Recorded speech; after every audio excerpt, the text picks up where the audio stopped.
là et que ce gars, quand même, Max Verstappen, c'est juste monumental parce que faut quand même se rendre compte que là, il y a peut-être pas assez de superlatifs pour qualifier ce qu'a produit Max Verstappen dans ce Grand Prix parce que il te mettait des clims en fait. Hein.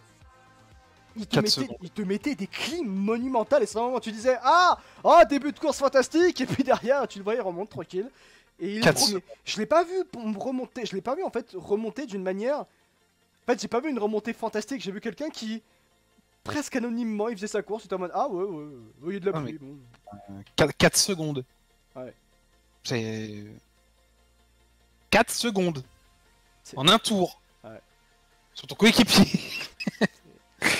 Il y a rien à dire, il y a rien à faire avec Max. Tu peux lui mettre un Torando, tu peux lui mettre un cagnard à 70 degrés, tu peux faire des courses dans le tunnel sous la Manche, tout ce que tu veux. Il y a rien qui l'arrêtera.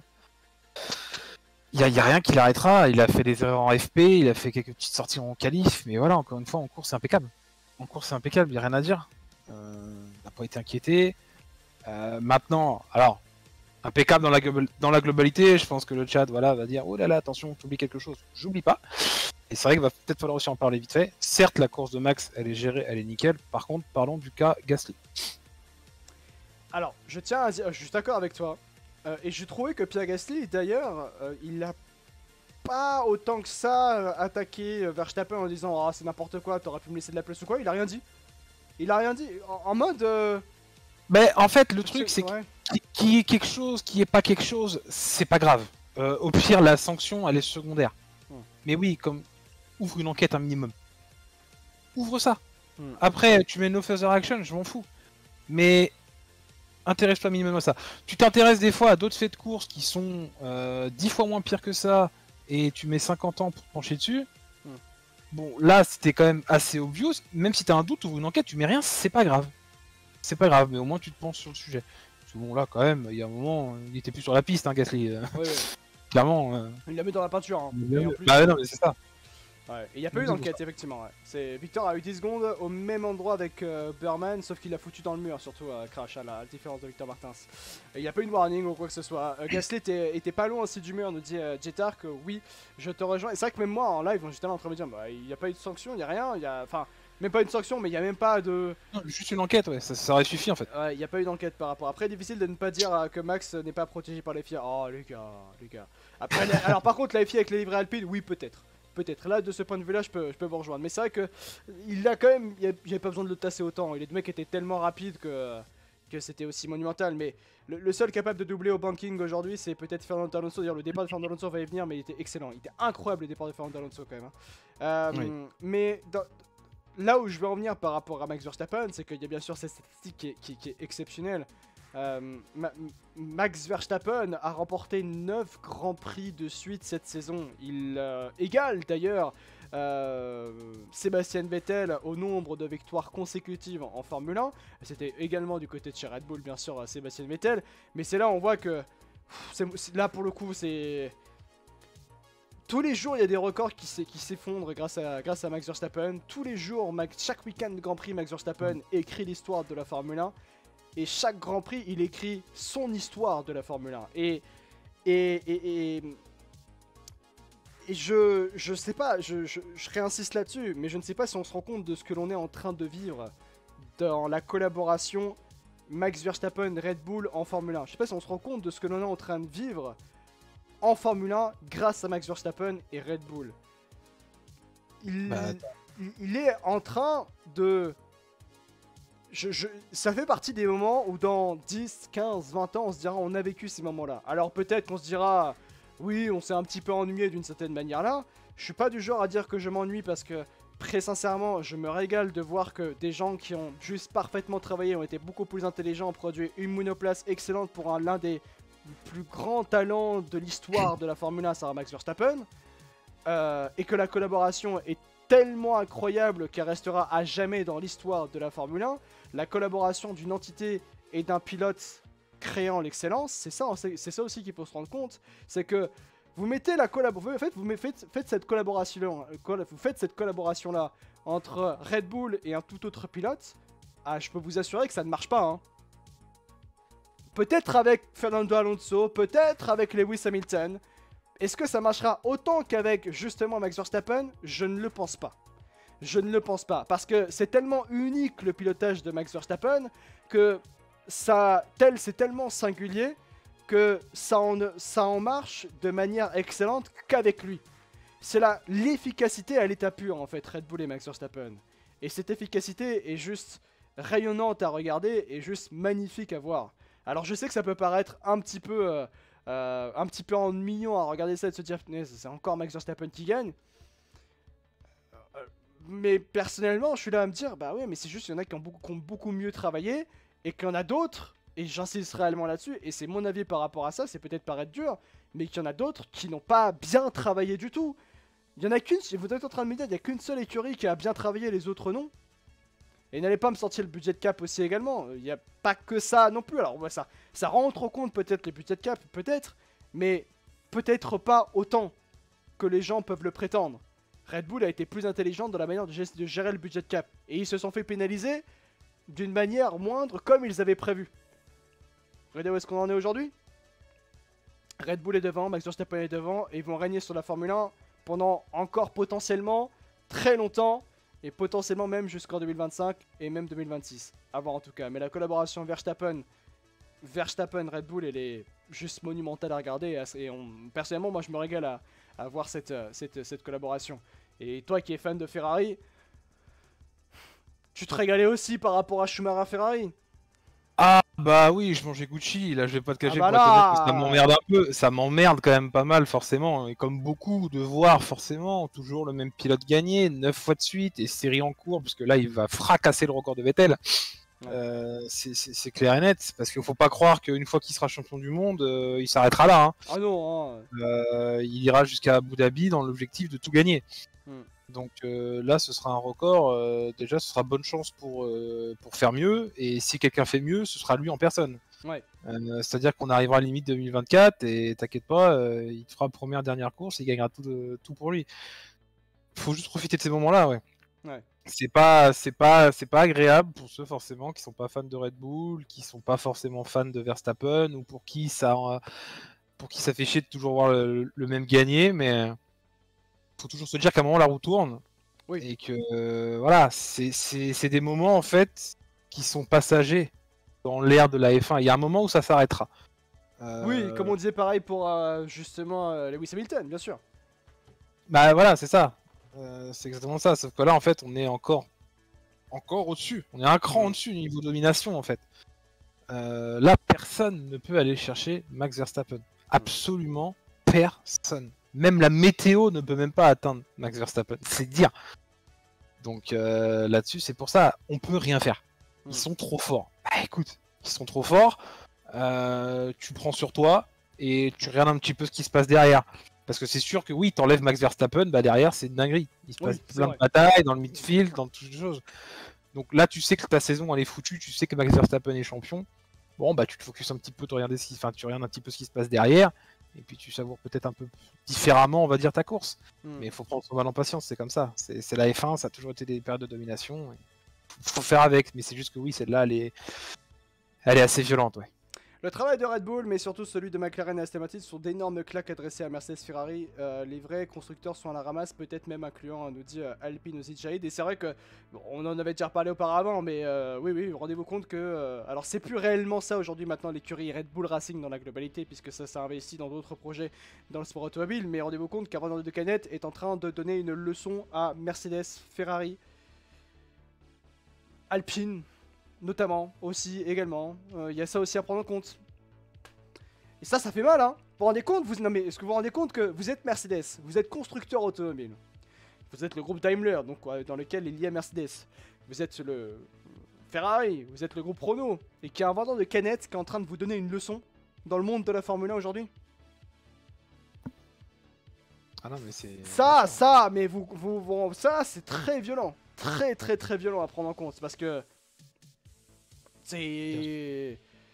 Dans la manière de gérer les choses. Max a pas tous les meilleurs tours de cette saison nuls, quoi. Oui, c'est vrai aussi, quoi. Et en fait, c'est ça qui est aberrant, c'est que... C'est en ça aussi où je me régale, entre guillemets, de voir tout ça. C'est-à-dire que c'est de voir que t'as Alors excusez-moi, parce que c'est vrai que c'est un peu dur de dire ça, mais que moi ce qui me régale, c'est surtout de voir un vendeur de canettes Red Bull donner la leçon à des grands constructeurs automobiles comme Mercedes, comme Ferrari, comme Renault avec Alpine peut-être.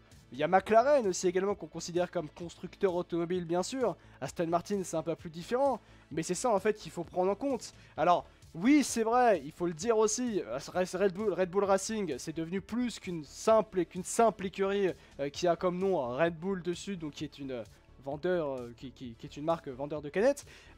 Mais c'est ça en fait qu'il faut prendre en compte, et c'est pour ça en fait où je pense que tu te mets à la place de Mercedes, à la place de Ferrari, la place d'Alpine aussi, tu t'assois comme ça et tu te dis, je suis en train de me faire défoncer par une écurie qui n'est même pas constructeur en Formule 1, qui n'est même pas, qui ne produit même pas des voitures, et qui me donne la leçon, et qui est juste vendeur de canettes. Bon, c'est bien plus que ça, bien sûr, Red Bull dans le monde du sport et dans le monde du marketing, bien sûr. Mais c'est ça en fait qu'il faut prendre en compte. C'est que c'est là où juste tu te prouves que Red Bull prouve qu'ils sont nettement plus intelligents que tout le monde. Et notamment avec la collaboration avec Verstappen, forcément. Mais c'est ça aussi qui est fantastique. Et bien sûr, il y a l'apport d'Adrian Newey qui crée cette sensation forcément du côté de chez Red Bull dans la globalité. Mais c'est juste ça, c'est de se rendre compte juste 2 secondes que t'as Red Bull. Merci beaucoup Johan. Merci beaucoup pour ton 5e mois. Merci beaucoup pour toi. On entend le GOAT en plus dans les oreilles, ça fait extrêmement plaisir. Merci beaucoup pour ton 5e mois au total. Point d'exclamation, point d'exclamation seul, deuxième pour devenir des exemples pour la communauté. Merci beaucoup. En fait, c'est ça, c'est juste toujours se rendre compte que il y a ce vendeur de canettes, c'est Red Bull qui met la leçon à Mercedes, Ferrari et Renault et McLaren, et ça c'est juste exceptionnel de voir ça depuis 2005 entre guillemets. Ouais, oui, c'est exceptionnel de voir ça, mais en même temps, tout a été prévu, comme tu l'as dit en fait dès 2005. Ouais. Red Bull, c'est Red Bull, mais ça pourrait s'appeler le Roi Merlin, Castorama, Franprix, c'est pareil, tu vois. Au final, ça serait exactement la même chose. C'est juste qu'ils ont recruté les bonnes personnes dès le début. Ah oui, bah oui, je sais, je suis désolé. Mais... il y a un moment, faut dire les termes, tu vois. C'est comme ça que ça marche, Red Bull aujourd'hui. Tu peux mettre n'importe quel nom, ça change rien. C'est que les hommes au début, ils sont là, quoi. Ah, je sais pas de tuer comme ça. Mais... le Castorama est intime. Max Verstappen wins with Castorama. Oh là là, vous avez oublié Honda, bien sûr, oui, Honda, mais même le pire. Non, mais bien sûr. Mais après, bon, voilà, pour être un peu plus sérieux, si tu veux, en gros, c'est voilà, ils ont pris déjà les hommes forts dès le début et ils leur ont laissé le temps. Oui. Ils ont laissé le temps. C'est-à-dire qu'ils sont arrivés en 2005, ils ont joué le titre en 2010, ils ont eu leur première victoire en 2009. C'est vrai. Ils ont eu ces 4 ans incroyables. Il y a eu cette petite période de moins bien, mais ça continuait quand même à gagner, malgré des casses moteurs, ou des problèmes de fiabilité, ou peut-être une. On en a eu en début 2022, on a eu en plus, hein.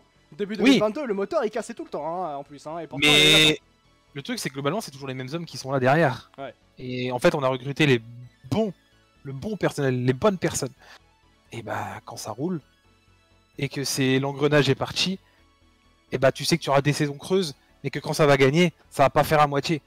Bah, comme là. T'as le changement de réglementation qui a énormément aidé Red Bull, du fait qu'ils aient évidemment Adrian Newey. Mais après, voilà, il n'y a pas qu'Adrian Newey, il y a énormément de personnes aussi qui bossent autour de lui, donc voilà, c'est pour ça aussi. Ouais. Red Bull, tu verras s'ils sont aussi imbattables en 2026. S'ils dominent encore, j'arrête la F1, non, je continuerai. Mais c'est vrai, c'est que attendre de voir 2026. 2026, c'est à la fois loin, mais c'est également demain. C'est dans moins de 3 ans maintenant, 2026. Oui. Dans 2 saisons, clairement, hein, 2026. Donc il y a ça à prendre en compte. Et que Red Bull va changer de manière de fonctionner en 2026 au niveau du moteur. Forcément. Et il y aura aussi déjà plus de concurrents en 2026, c'est vrai également aussi par rapport à ça. Mais c'est ce que disait Max Verstappen en disant, je rebondis sur ce que tu as dit, j'ai toujours cru au projet Red Bull. C'est ce qu'il avait dit, il savait que ça allait arriver un jour. La réussite allait arriver un jour. Croire en ce projet-là, faut y croire quand même. Hein. Bah, c'est surtout en fait, il a réussi surtout à leur mettre la bonne pression. Oui. Aussi à ce niveau-là, parce que Red Bull savait qu'il tenait un pilote qui allait tout casser. Une fois qu'il aurait eu la voiture capable d'être championne du monde, bon, il a prouvé que oui, c'était le cas, qu'il casse tout quand il a la voiture capable d'être championne du monde. Et je pense que c'est ça aussi qui a attiré Red Bull à se démener comme pas possible pour offrir la meilleure voiture possible à Max Verstappen.